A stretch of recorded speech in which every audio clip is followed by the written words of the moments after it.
Hey everybody, welcome back to the channel. Welcome back to another video. Got something new for you guys today. I got this about 2 to 3 weeks ago. Some of you guys know that I've been in the market for a Daytona Cosmograph or Rolex Daytona. I came across this, something different. Some would say it's rare, some would say it's not a big deal. But you know what, I came across a really good example. Unpolished, super nice piece, and I figured why not give it a shot. And I've been loving it. It's a super cool watch, but I figured, hey, why not share it with the channel? This is why I have this channel, and yeah, something different. So before we dive in closer, I want to say thank you guys to all the new subscribers, the new Instagram followers. I've had quite a few DMs in the last 2 weeks, quite a few comments and emails saying, you know, it's nice to see me back on YouTube, which, you know, I agree.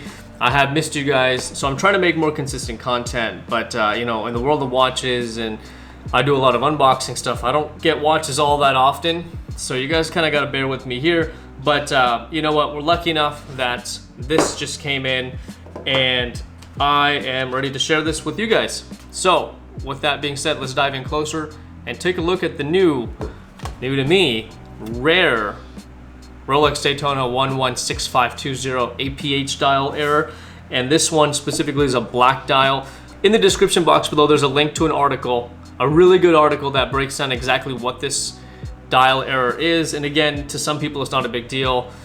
To me, I just figured it's different and I'd give it a shot. And so far I've been enjoying the watch. So, but yeah, if you want to learn a little bit more about this specific thing, like more of a blog, link in the description below for that. With that being said, let's dive in deeper and let's take a look at this. Here we are. So, older box. Actually, this is the oldest Rolex I've ever bought or owned, really. And it's much smaller than what you see nowadays. This right here, let's see if I can show you guys. Let's go like that. Here you go, warranty card. And then if I go like this, I can show you guys it was dated December 2011, December 23rd. So 2 days before Christmas. Wow, someone got lucky.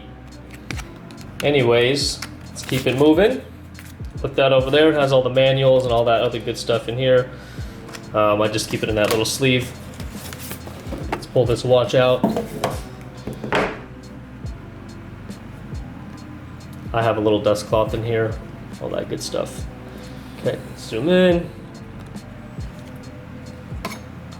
The great reveal. Here you guys are.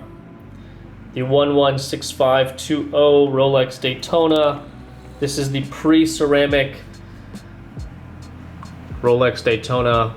And again, mine is a 2011 example, unpolished, in all its goodness, 100% original. And if you look closely, you can see that whole dial error that we were talking about. You'll notice that there's a slight gap in Cosmograph where it says APH. Let's see if I can get a closer look for you guys. Pretty tough to do. I gotta be honest, the stainless bezel makes it kind of tough to really focus on.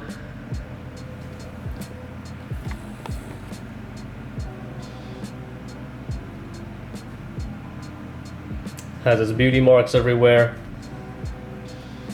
This watch is 12 years old. About to be 12 years old. About to be 11 years old, sorry. But I think it's in super good condition.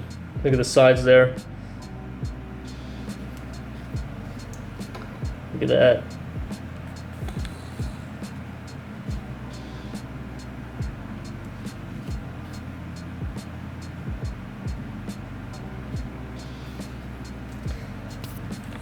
Let's go ahead and throw this on the wrist. I'll show you guys how it wears.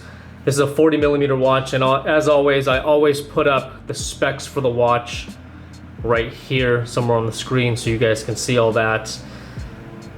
Let's go ahead and throw this watch on and let's see what it looks like on the wrist. So here it is on my wrist, and I gotta say, nothing wears better than a Daytona. They are so sleek, so much this awesome complication that they jam pack in.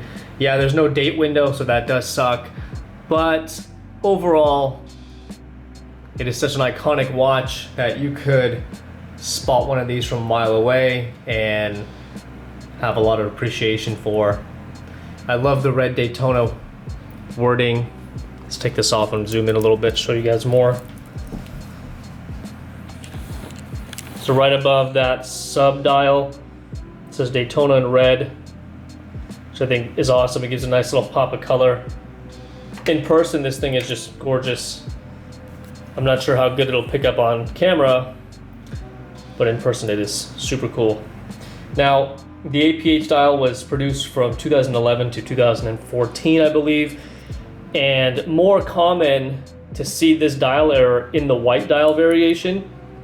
And so having the black dial makes it slightly more rare than the white dial spec. However, across the board, generally non-APH or regular dials, the white tends to trend a little bit higher price. But I just think the black wears better. I love the stainless black, stainless look. You know, it's not as monochromatic as the current black ceramic is. I just think it looks super classy. It's a timeless watch. You really just can't go wrong with this bad boy. And I didn't wear any gloves today because some people love it, some people hate it. But yeah, I hope you guys have a chance to look at the article, learn a little bit more about this watch. Please don't polish your watches, keep them original. And let's jump out and let's wrap up this video. There it is in all its glory. Timeless piece, stainless steel, pre-ceramic Daytona, APH dial. Hope you guys enjoyed the video. Make sure you give the video a like. If you have any questions, comments, concerns, feel free to leave a comment down below. Send me an email.